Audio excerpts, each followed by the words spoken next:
Alright, so I'm just going to do a very quick informal demo about the new particle system in Toon Boom Harmony, just to show off a little bit how we're working with our new particle system. So I'm just going to go ahead now and insert a particle system. So we now have from our insert menu available a section here called particle, and we have a whole bunch of examples here that you can import into your Harmony scene. And these examples are also available from your module libraries. I'll show you in a moment. Let's just show off one of the simplest sort of examples first, which is the rain. And so when I insert the rain, it's a pretty simple system. I've just got some raindrops that are falling down in kind of a sideways direction, and I've got a few different colors of raindrops. But what I wanted to show you on this one was the way that we actually create these particles themselves, and that is directly within the software. So if I go ahead into my rain group here in my network, you can see that when I insert one of these particle systems, it's actually a particle system that's made up of modules in the network. And so what that means is that you can fully control all the aspects of your particle system. And I'll explain some of these other aspects in a moment, but first I just want to go over how we generate that actual particle. And you can see here that there's a drawing layer that's labeled Rain Sprite. And if I take a look at that drawing layer in my drawing view, and I'll just turn on my grid so that I can see where I'm at, I probably want to go over to the first frame because I only have 3 frames of animation on that particle because there are 3 different types of raindrop. And if I zoom in on that raindrop, then you can see that this is what it looks like. I've just got a couple of different colors of semi-transparent raindrops here. Now, what's really cool about the way that we do this, though, is that since this is a drawing layer, you can use your drawing tools to manipulate it. In fact, you can create your own drawing layer from scratch. I just chose to use one of these examples to get myself started. But check out how if I change, for example, the size of the raindrop. And the other thing I like to do for fun is I like to just go and put a little bit of a smiley face on my raindrop there just to show in more detail how that works. And my raindrop is kind of like facing the side, but if I look at it in my camera view, then it's been rotated so I can see how it looks. So you can see that when I add my smiley face to my raindrops, it updates automatically right away in my scene. There's no rendering process, nothing like that. It's all automatic. And since it's tied to a regular drawing layer, you can also, for example, import a bitmap image as well. You can basically put whatever you want to in your sprite. And so let's take a quick breeze at some of the other stuff that's going on in here. I've got my emitter, and the emitter is what creates the particles. So your emitter will take your drawing layer and it will multiply them based off of a variety of different properties. And if I take a look at what the properties are in my emitter, there are a lot of different things here that you can control. You can control how they are born, so the number of particles that are generated, the probability of generating particles, and the different types of drawings that you have available. And you can also control, for example, the rendering.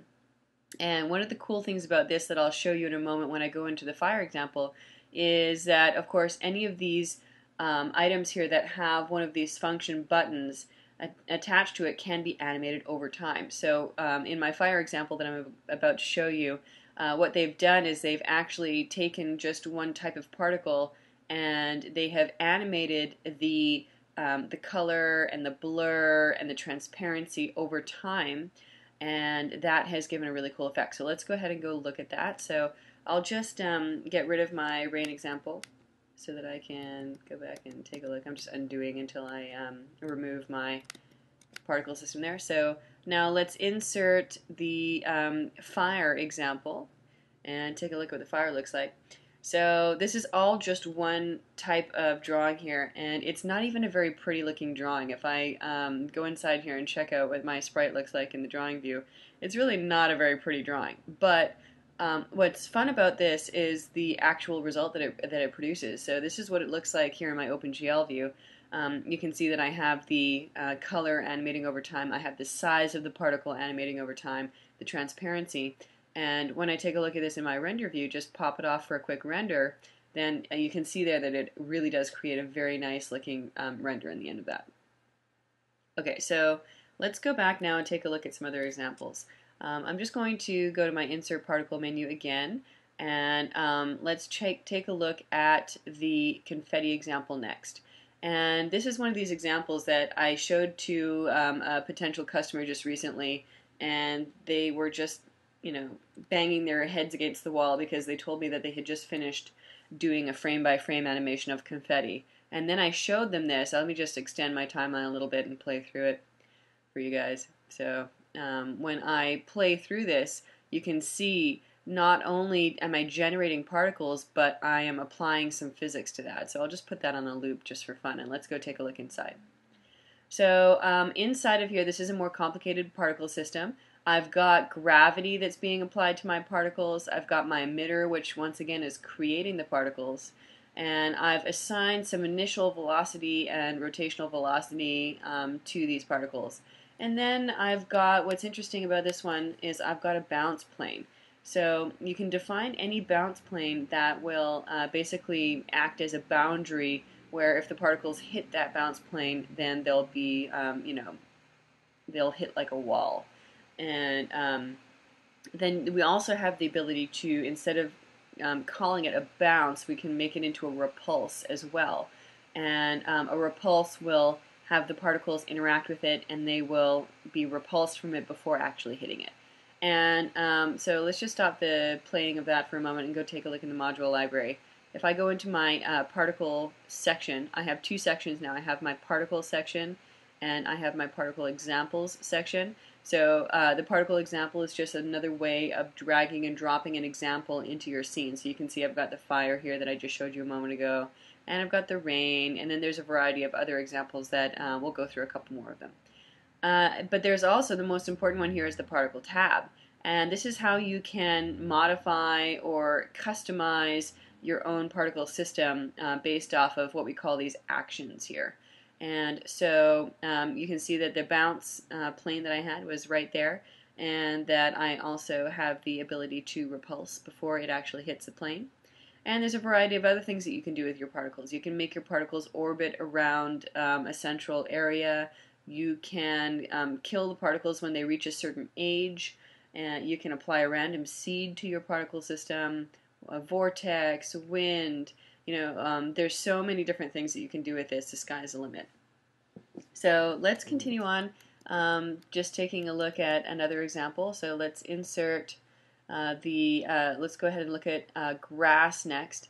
And so I just wanted to show you the grass example really quickly as an example of a way that you can use the particle system, but instead of using it for particles, you're kind of using it as a replicator, meaning you're taking a drawing layer and you're replicating that layer by a bunch. So here in this example, instead of having to redraw, each blade of grass, I can just go ahead and insert the grass into my scene.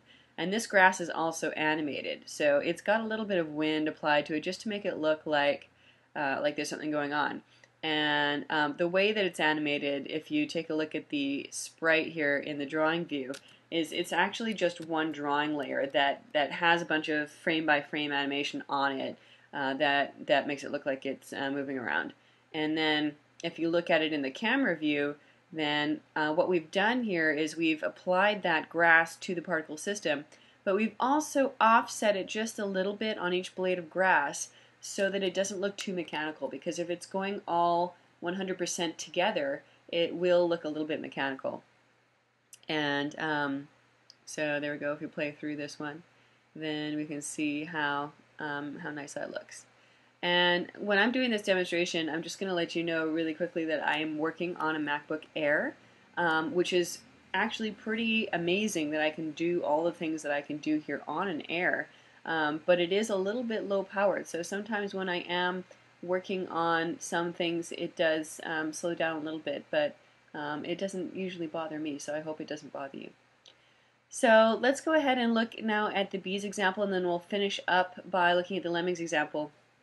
And the bees example is one of my favorite examples because, we just had the Winnie the Pooh movie come out this year, and they didn't use the particle system yet on that movie, but I think they would have found it very interesting and useful to use it on that movie, and I'm such a big fan of the poo, so that's why I wanted to do the bees example here. So let's go ahead and take a look at it. If I just play through this scene, we'll be able to see that there's a particle system that's moving around. And what's nice about this example is it shows you how you can use your transform tool with a peg layer and use that peg layer to control the position of your overall particle system. And the other thing that's nice is if I rotate it, you'll be able to see. Oops, let me just grab that again. Sometimes I have difficulty actually grabbing my handle there. When I rotate my particle system, then you can see that it's actually a 3D system. And if we take a look at it in our perspective view and move around it, then you can see that it really is a 3D system. And all of the particle systems in here, by the way, are 3D particle systems. But what we do is we take each of those individual drawing layers when we replicate the particles, and we make those drawing layers always perpendicular to our camera. So you don't have to worry about things like being able to see the edge of a flat particle, but we do put the particles in 3D space so that you will be able to get more of an impression of 3D space when you're rendering that out. And when it comes time to render, it does actually render your particle system at one depth, but you can define what that depth is, and you can also, through your network view here if you need to, this is the point here at the Baker and the visualizer level where it flattens it down to one depth. And if you need to have it, for example, like part of the particle system in front of one of your other layers and part in behind, you can always create two Bakers and two visualizers in order to have the same particle system at two different depths. So there's a lot of different ways of working around that. But let's take a look. You can see that this particle system is extremely simple. There's only one thing in this particle system, and that is an emitter. So we're just taking a drawing layer, and if I go back and take a look at what my drawing layer looks like here, I'll go back to the first frame where I have some animation, and I'll just turn on that layer and select it. So you can see here that if I look at the drawing layer itself, it's just once again a frame-by-frame animation. And in that frame-by-frame animation, I've got an animation of a bee going around in a circle. And there's a variety of different ways that we could have gone about doing this particular example, but I just wanted to do it this way because it's so simple and so easy, and look how effective it is. You would never have guessed just by looking at that it's just one circular animation. It really does look like a swarm of bees. And of course, you can also adjust a variety of different properties of how this system is being perpetuated over time. So, okay, so let's do one last example for you, and that's the Lemmings example, which I always like to finish up with because that's one that I did for fun. I used to play this Lemmings game when I was growing up, and I don't know if any of you guys played it. It's kind of one of those 8-bit games. But let's see here. If I show my Lemmings example, then what I've got here is I've got in my Lemmings scene a Lemmings group, and there's a couple of different things in here. I've got my particle system that I've put in here, and I've got, first of all, my emitter that's attached to a drawing layer. So this is my Lemmings drawing layer, and then I've got a couple of different blocks for my background, and these are all having inside of them a bounce plane that will define a region where if the particle hits that region, it's going to be like hitting a wall. So I can go ahead and look at what it looks like. So let's take a look first at the lemming itself. So this is just a very, very simple 4-frame walk cycle, and very 8-bit. And then when we look at it in the actual camera view, then let's see what's going on here. So I've got my lemmings that are being emitted from some space here at the top.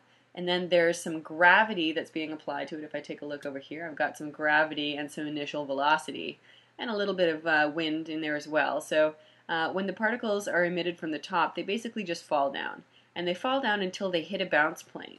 And then when they hit the bounce plane, and throughout this whole phase here, they're always walking because I had that 4-frame walk cycle on them. So when they hit the bounce plane, they just continue walking in the direction that they were walking in.